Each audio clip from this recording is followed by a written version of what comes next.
Indonesia, bangsa dan negara, rumah ideologi Pancasila. Bismillahirrahmanirrahim. Pemirsa tercinta yang dirahmati Allah Tuhan Yang Maha Esa, bersua kembali di kanal Hikmatologi. Menurut sederhana, mengajak diri kita masing-masing berpikir dengan hati nurani agar kian terlembut cerdaskan sikap perilaku kita sehari-hari. Tentu saja berdasar kepercayaan agama yang kita yakini, sekaligus kita senantiasa berupaya untuk memahami dan menerapkan nilai-nilai Pancasila di bumi pertiwi. Pemirsa yang dirahmati oleh Allah, banyak di antara sosial media yang berbicara tentang agama dan Pancasila. Satu sisi, agama dikatakan yang teragung dan harus menggantikan Pancasila. Sisi yang lain, Pancasila telah paripurna, cukup untuk mengatur kehidupan berbangsa bernegara di Indonesia. Telah teruji sejak kemerdekaan Indonesia hingga sekarang, Pancasila mampu mempersatukan anak bangsa yang bineka tunggal ika. Namun sungguh disayangkan ketika melihat pergaulan di sosial media dan media massa, agama yang memiliki kebenaran wahyu yang telah ditafsirkan oleh anak manusia, kemudian Pancasila yang telah diyakini sebagai fondasi dasar negara sekaligus ideologi bangsa.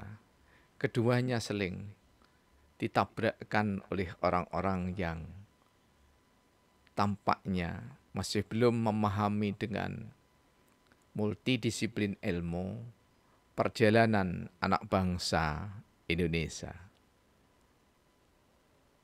Kami memandang tak sekedar perlu, namun dibutuhkan bahwa sosialisasi Pancasila antar generasi adalah niscaya.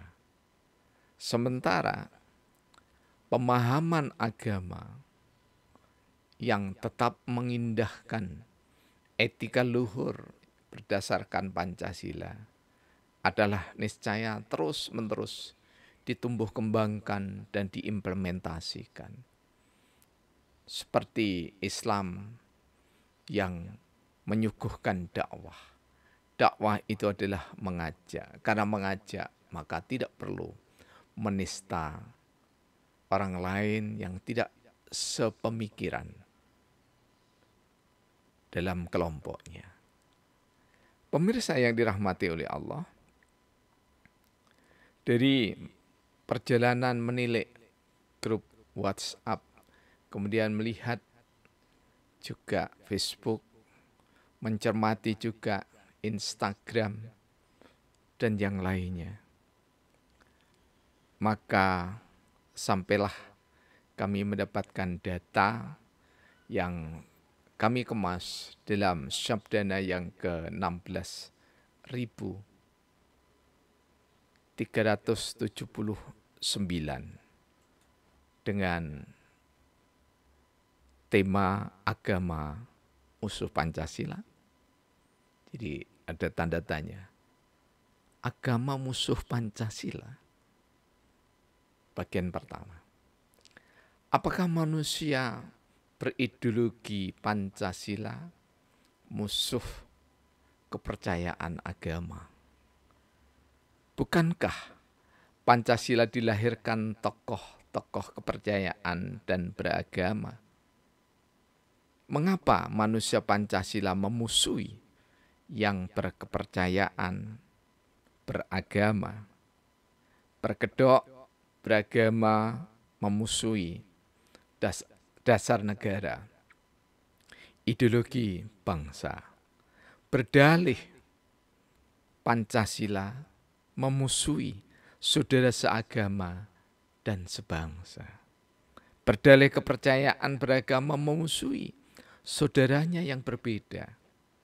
Pendiri Indonesia sudah paripurna, Bhinneka Tunggal Ika. Pemirsa yang dirahmati oleh Allah Subhanahu wa taala,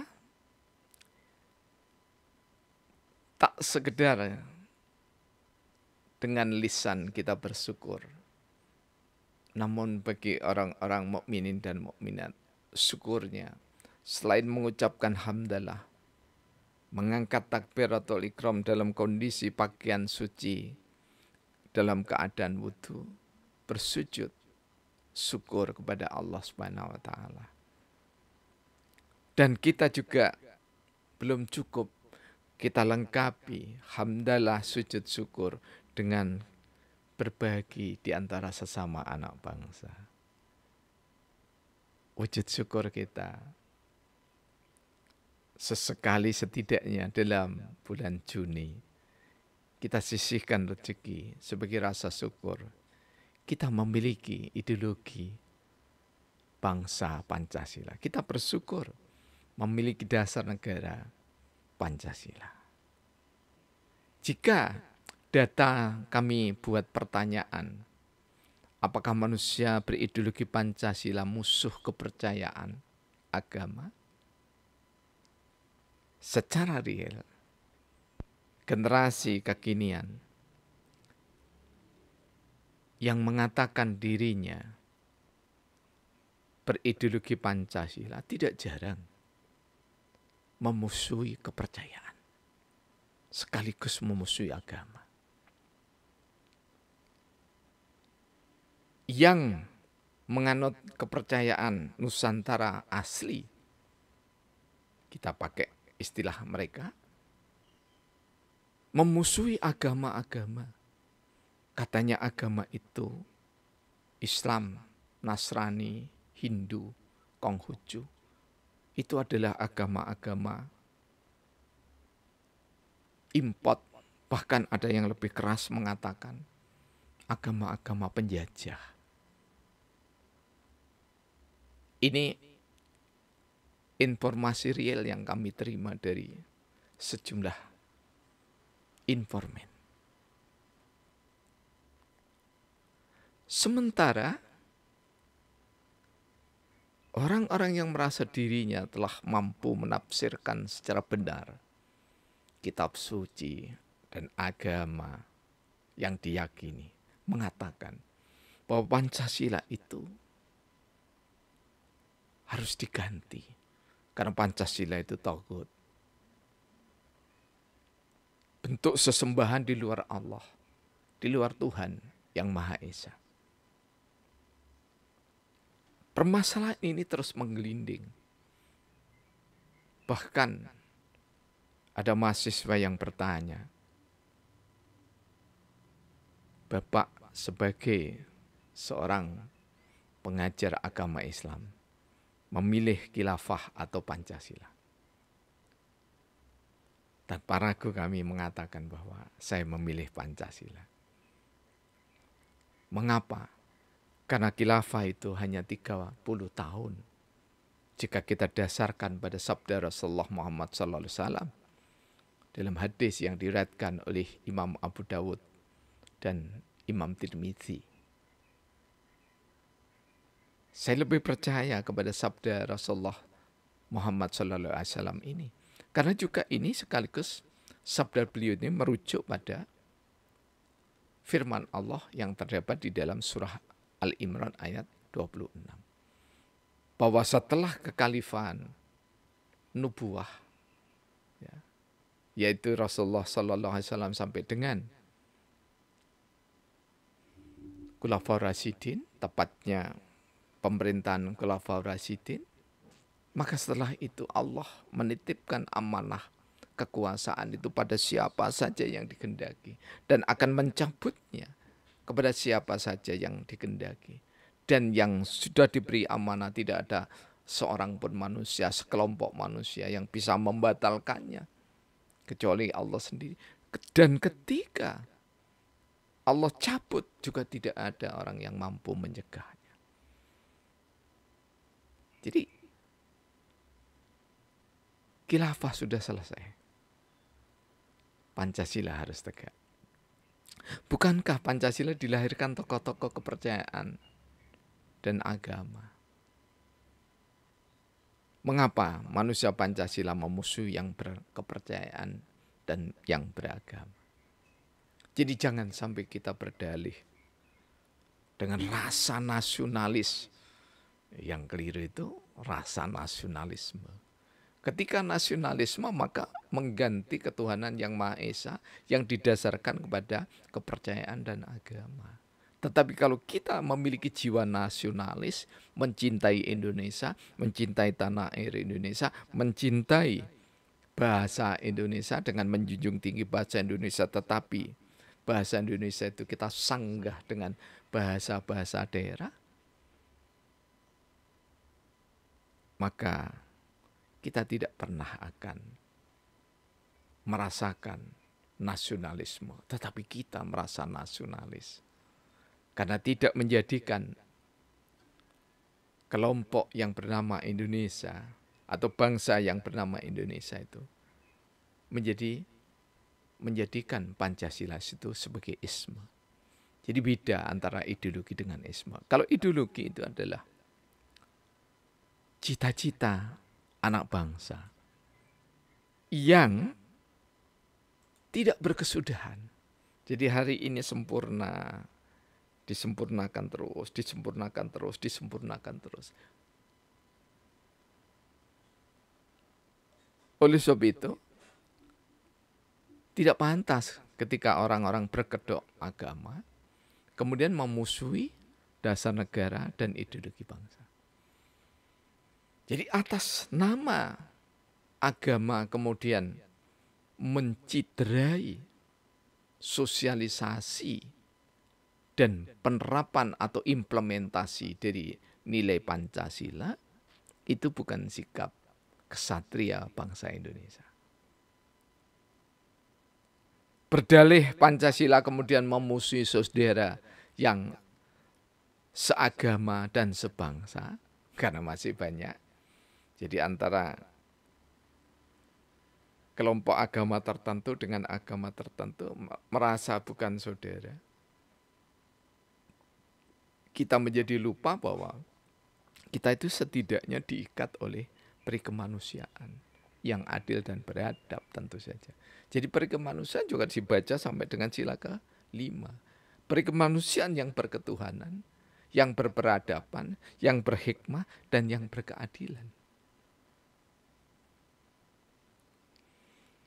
Berdalih berkepercayaan, beragama, kemudian memusuhi saudara yang berbeda, ini justru sangat tidak bijaksana. Jadi ketika kita menjadi warga negara yang berupaya untuk senantiasa memperbaiki diri, memperbaiki masyarakat, memperbaiki bangsa dan negara, maka upaya terus-menerus menggali nilai-nilai Pancasila yang diaktualisasi bagi akademisi itu melalui teori-teori yang terbarukan atau ilmuwan melalui teori-teori yang terbarukan. Demikian juga cendekiawan menata teori, tentu saja kalau kita menata teori berdasar pada data. Kadang sering keliru bahwa teori itu dianggap angan-angan. Ada teori yang memang didasarkan pada angan-angan, imajinasi seseorang. Tapi teori yang dibangun atas data itu lebih real dan lebih bisa dilaksanakan ketimbang yang didasarkan pada angan-angan. Karena yang didasarkan pada angan-angan atau prasangka Lazimnya itu cenderung untuk berbuat nista. Dan kita harus malu jika kita masih berselisih tentang dasar negara dan ideologi bangsa.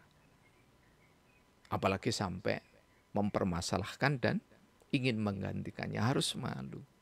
Karena apa?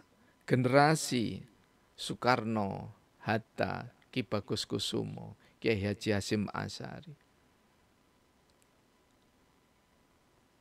dan yang lainnya, tokoh-tokoh BPUPK, tokoh-tokoh BPKI, tokoh-tokoh Panitia 8, tokoh-tokoh Panitia 9, dan generasi yang ada, termasuk para raja dan sultan ketika itu, dan rakyat yang hidup ketika itu, sudah menyelesaikan dasar negara. Jadi fondasinya sudah selesai.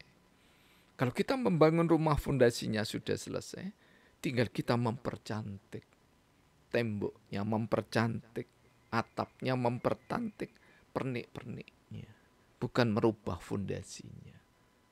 Karena itu pendiri Indonesia sudah paripurna, Bhinneka Tunggal Ika. Jadi sungguh mengherankan jika ada yang mengatakan bahwa pendekatan literasi antara agama dan budaya itu adalah pendekatan baru, bukan hal yang baru. Ya, kami bertanya pada mahasiswa baru justru setelah mendapatkan penjelasan-penjelasan di kanal Hikmatologi, mereka sampai pada kesimpulan bahwa Bhinneka Tunggal Ika itulah wujud literasi antar kepercayaan, antar agama, antar tradisi budaya yang sudah dimulai sejak empu-empu Nusantara mengguratkan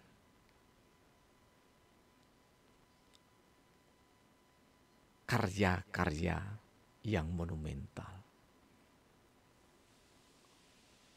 Mudah-mudahan sentuhan singkat ini menggugah terutama generasi muda untuk kian mencintai Pancasila sebagai dasar negara dan ideologi bangsa.